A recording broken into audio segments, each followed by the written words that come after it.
what does it mean to be human, and the spirit of being human, and to enhance that, and the human condition, right, and allow us to experience things we could never experience before, and improve the overall human condition and humanity overall. Get radical abundance, solve many scientific problems, solve disease. So this is the era, I think. This is the amazing era I think we're heading into if we do it right.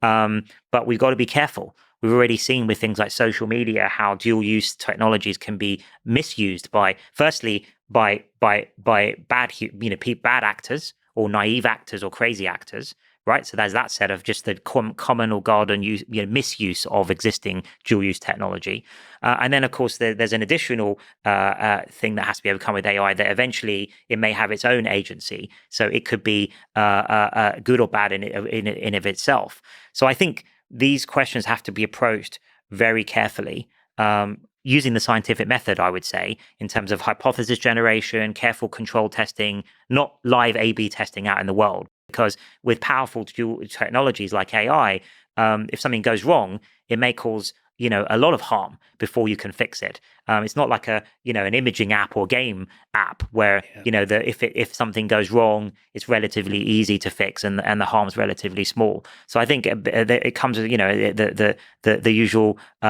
cliche of, like, with a lot of power comes a lot of responsibility, and I think that's the case here with things like AI, given the enormous opportunity in front of us. And I think we need a lot of voices and as many inputs into things like the design of the systems and the values they should have, and what goals should they be put to. I think as wide a group of voices as possible beyond just the technologists is needed to input into that and to have a say in that, especially when it comes to deployment of these systems, which is when the rubber really hits the road. It really affects the general person in the street rather than fundamental research. And that's why I say, I think as a first step, it would be better if we have the choice to build these systems as tools to give. And I'm not saying that they should never go beyond tools, because of course the potential is there for it to go way beyond just tools. But I think that would be a good first step in order for us to, allow us to carefully experiment, understand what these things can do. So the leap between tool to sentient entity being is one we should take very carefully. Yes. Let me ask a dark personal question. Sure. So you're one of the most brilliant people in the AI community. You're also one of the most kind and, if I may say, sort of loved people in the community. That said, creation of a super intelligent AI system would be one of the most powerful things in the world, tools or otherwise. And again, as the old saying goes, power corrupts, and absolute power corrupts absolutely. You are likely to be one of the people, I would say probably the most likely person, to be in the control of such a system.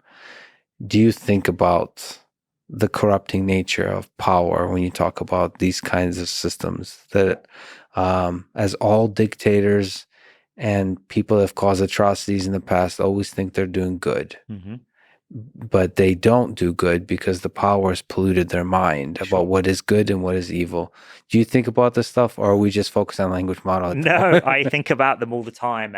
And I think, what are the defenses against that? I think one thing is to remain very grounded and sort of humble, no matter what you do or achieve.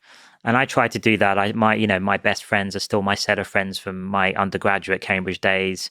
My family's, and friends are very important. I think trying to be a multidisciplinary person, it helps to keep you humble, because no matter how good you are at one topic, someone will be better than you at that.